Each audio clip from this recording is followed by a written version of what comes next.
සතස ආයතනයේ 2024 පළවෙනි කාර්තුවත් 2025 පළවෙනි කාර්තුවත් යන කාර්තු දෙකේ විශ්ලේෂණයක් ඉදිරිපත් කිරීමට අප ලංකා සතස ආයතනයේ අරමුණු හතරකින් අපි ඉදිරියට යනවා. පළවෙනි අරමුණ තමයි අප පාරිභෝගිකයන්ට අඩු වියදමට හරි තත්වයෙන් හරි ක්වොලිටියට හරි අවස්ථාවට භාණ්ඩ ලබා දීම පළවෙනි අරමුණක් හැටියට අපි භාවිතා කරනවා ලෝ කොස්ට් ස්ට්‍රැටජි එකකට. දෙවෙනි එක තමයි අපේ ගොවි ජනතාවකගේ භාණ්ඩ සතස ජාලයට අපි සම්බන්ධ කිරීම. තුන්වෙනි කාරණේ තමයි කුඩා හා මධ්‍යම පරිමාණ ආයතන වල භාණ්ඩ අපි සතස ජාලයට සම්බන්ධ කිරීම. හතරවෙනි කාරණය අප සමාගමක් හැටියට ධනාත්මක සංස්කෘතියකින් යුතු capable සියලු දෙනාටම වැඩ කිරීමට හැකි වාතාවරණයකින් යුතු සමාගම බිහි කිරීමට. මේ හතරවෙනි කාරණේ ඉතාමත් වැදගත් වෙනවා. අපි මේ උඩ අනිත් කාරණා තුනම ඇචීව් කරගන්න. මේ විශ්ලේෂණයක් කරොත් එහෙම අපි පළවෙනි අරමුණ අනුව ඉතා සතුටුයි කියන්න ගිය කාර්තුවට වඩා මේ කාර්තුවේ ඕවරෝල් එහෙම නැත්නම් අපි මූලිකව ගත්තොත් හැම භාණ්ඩයකම වගේ මූලිකවම සමස්තයක් හැටියට භාණ්ඩවල මිල සතසේ 23%ක ප්‍රමාණයකින් අඩු කරලා තිනවා ගිය කාර්තු වලට වඩා. ඒක ලොකු ප්‍රමාණයක්. 23%ක් කියන්නේ තැන ලොකු බෙනිෆිට් එකක් අපිට පාරිභෝගිකයන්ට ලබා දෙන්න පුළුවන්කම ලැබිලා තියෙනවා. ඒ අනුව අපේ පාරිභෝගිකයන්ගේ පැමිණීම වැඩි වෙලා තියෙනවා. වොලියුම් එක 5%කින් අපි වර්ධනය කරලා තියෙනවා මේ පළවෙනි කාර්තුව ඇතුළත. ඒ වගේම වැලියු එකත් 6%ක වගේ ප්‍රමාණයකින් අපිට පුළුවන්කමක් ලැබිලා තියෙනවා වැඩි කරන්න. මේ ක්‍රමයට හැකියාව ලැබිලා තියෙන්නේ අපේ ඕවරෝල් වේස්ටේජ් එකේ නැත්නම් අපේ ඕවරෝල් නාස්ති අපි 28කින් අඩු කරලා තියෙනවා ගිය කාර්තුවට වඩා. ඊට අමතරව අපේ ඇඩ්මින් එක්ස්පෙන්සස් පරිපාලන වියදම් අපි 20කින් අඩු කරගෙන තියෙනවා. තවත් ඉදිරියට කතා කරොත් ට්‍රාන්ස්පෝර්ට් කාස්ට් එක අපේ ඩිලිවරි කාස්ට් එක ට්‍රාන්ස්පෝර්ට් කාස්ට් එක 7කින් අපි අඩු කරගන්න පුළුවන්කම ලැබිලා තියෙනවා. මේ අනුව තමයි අපිට මේ පාරිභෝගිකයන්ට මේ වාසිය ලබා දීමට හැකියාව තිබෙන්නේ. රජයක් හැටියටත් අපි සතස ලාභ ලැබීමට නෙමෙයි බලාපොරොත්තු වෙන්නේ. අපි සතස හැටියට බලාපොරොත්තු වෙන්නේ ලීකේජ් එකම නැත්නම් පාඩුව නවතගෙන අපි ඉස්සරහට යන්න. ඔබ දන්නවා අපි සෑහෙන පාඩුවක් අපේ මේ සමාගමට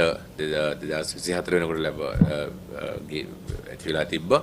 ඒ වගේම කෑෂ් වලින් නැත්නම් මූල්‍යමය වශයෙන් අපිට ලොකු තර්ජන තිබ්බා. ඉතින් ඒ තර්ජනත් එක්ක තමයි මේ සමාගම මේ ඉස්සරහට යන්නේ. ඉතින් මම කියන්න සතුටුයි මේ කාරණා තුන මත අරමුණු තුන මත අපි ඉදිරියට යනවා. ඉතින් තවත් අපේ සුවිශේෂ දෙයක් තමයි සතසේ මෙතෙක් කල් වැඩිම වාර්තා වුණු දවසේ සේල් එක. නැත්නම් මිලියන 870ක් අපිට මේ අවුරුදු කාලයේ කරන්න පුළුවන්කම ලැබුණා එක දවසකට. ඒක ලොකු ජයග්‍රහණයක් අපි ගත්තොත් මිලියන 870 කියන ලොකු ප්‍රමාණයක් එක දවසකට. ඉතින් මේ සියල්ලම කරන්න අපිට පුළුවන්කම ලැබිලා තියෙන අපේ පාරිභෝගික ජනතාව අපිත් සමග සිටින පාරිභෝගික ජනතාවගේ සහයෝගයත් ඒ වගේම අපේ අභ්‍යන්තරව අපිත් එක්ක වැඩ කරන අපේ පවුලේ සියලු දෙනාම සතස සියලු දෙනාගේම ඒ නායකත්වයටත් ඒ සියලු දෙනාම හැමෝම නායකත්වය දරන හැමෝටමත් වැඩ කරන හැමෝම මේ සම්බන්ධලා වැඩ කරන ෂොප් වල අවුට්ලට්ස් වල වැඩ කරන ඔෆිස් එකේ වැඩ කරන හෙඩ් ඔෆිස් එකේ වැඩ කරන පරිපාලන වශයෙන් ඉන්න හැමෝම ගේ තියෙන කැපවීමත් උනන්දුවත් නිසා අපිට පුළුවන්කමක් ලැබිලා දෙනවා මේ අංක අපිට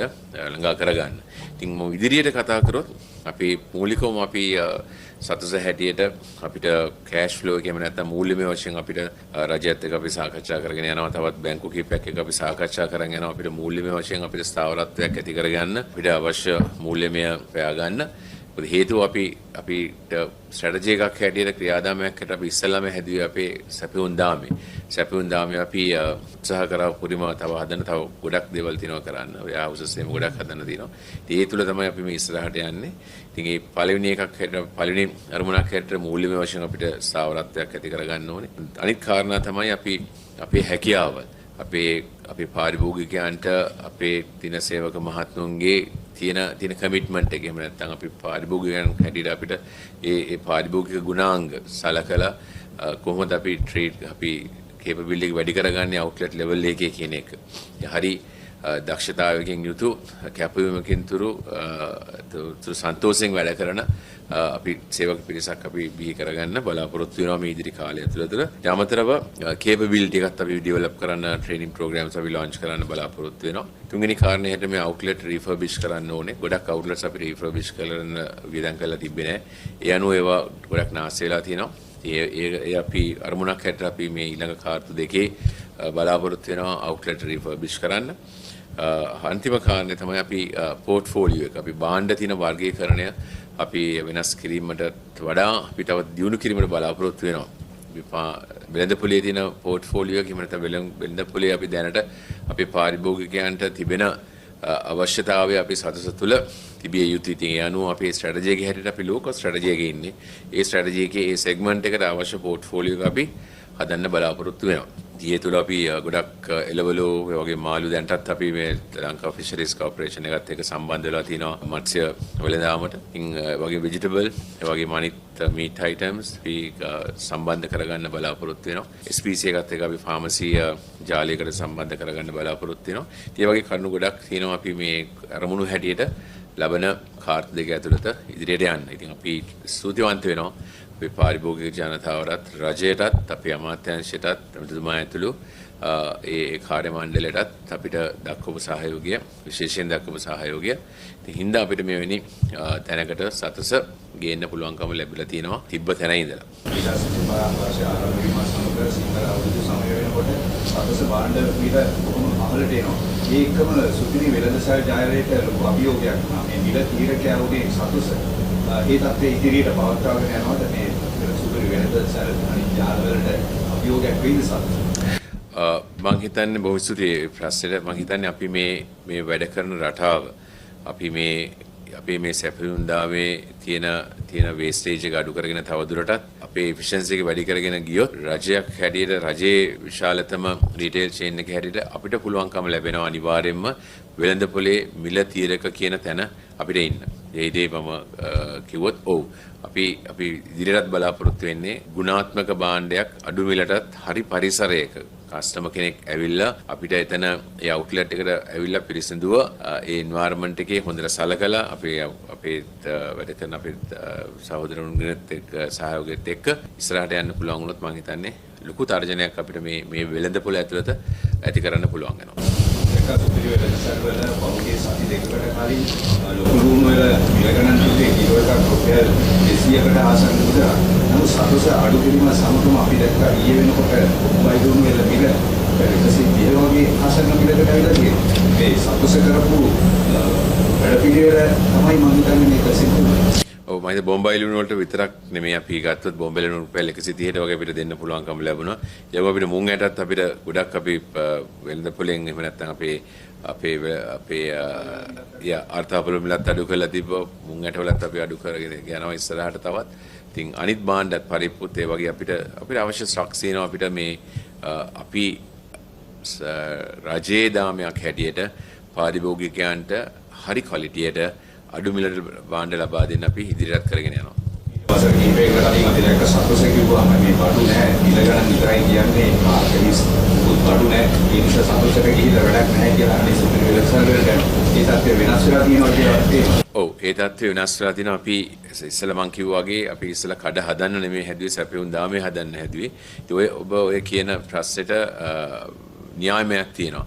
අපි කියන OTIF කියලා කියන්නේ on time full කියන on time full in the outlet කියනවා right. ඒ අනුව ගත්තොත් අපි 85ක් වගේ 85ත් 90ත් වගේ ප්‍රමාණයක අපි මේන්ටේන් කරනවා outlet වල තියෙන භාණ්ඩවල. දැන් ඒවා අපි ඔක්කොම මෙෂර් කරනවා කොච්චර ප්‍රමාණයක් භාණ්ඩ යනවද කොච්චර ක්වොලිටි එකකින්ද භාණ්ඩ අපිට ගන්න ඇතුළට කියන කාරණාත් එක්ක දැන් අපි නියමات එක්ක අපි ඉදිරියට යනවා. අපි එක වසර කිහිපයකට කලින් තිබ්බා මේ අත්සට යන්නේ නැති මේ භාණ්ඩ ප්‍රමිතියකින් තොරයි කියලා මේ හොඳ බඩු නැහැ කියලා. ඒකට හේතු වෙලා තිබුණා කිව්ව සමහර අය යහුවා මේ කාලේ කිව්වේ මේ සැපයුම් කරුවා මේගොල්ලෝ තෝරගෙන ඉන්නවා සමහර අය මේ මාෆියාවක් තිබුණේ කියලා. දැන් සැපයුම් කරුවෝ මොකද ආයතන වලට ගෙනව ගන්න කටයුතු වෙනම සිද්ධ වෙනවා. ඔව් අපිට මේ පටන් ගන්නකොට මේ ක්‍රියාදාමය මේ ට්‍රාන්ස්ෆෝමේෂන් එක පටන් ගන්නකොට ලොකු ප්‍රශ්න තිබ්බා අපිට. සප්ලයර්ස්ලා කීප දෙනෙක් විතරයි මේ සතසර භාණ්ඩ ලබා දුන්නේ. අපි ගත්තොත් පිටකොටුවේ තියෙන අඩුම ක්වොලිටි එක අපිට සතසර ඇතුල් වුණා. ඒකම නියර් එක්ස්පයරි එහෙම නැත්නම් එක්ස්පයර් වෙන්න ළඟ තියෙන ප්‍රොඩක්ට්ස් එක සතසර ඇති වුණා. ඉන්වෙන්ටරි එකක් මේන්ටේන් වුණා මාස 5-6ක.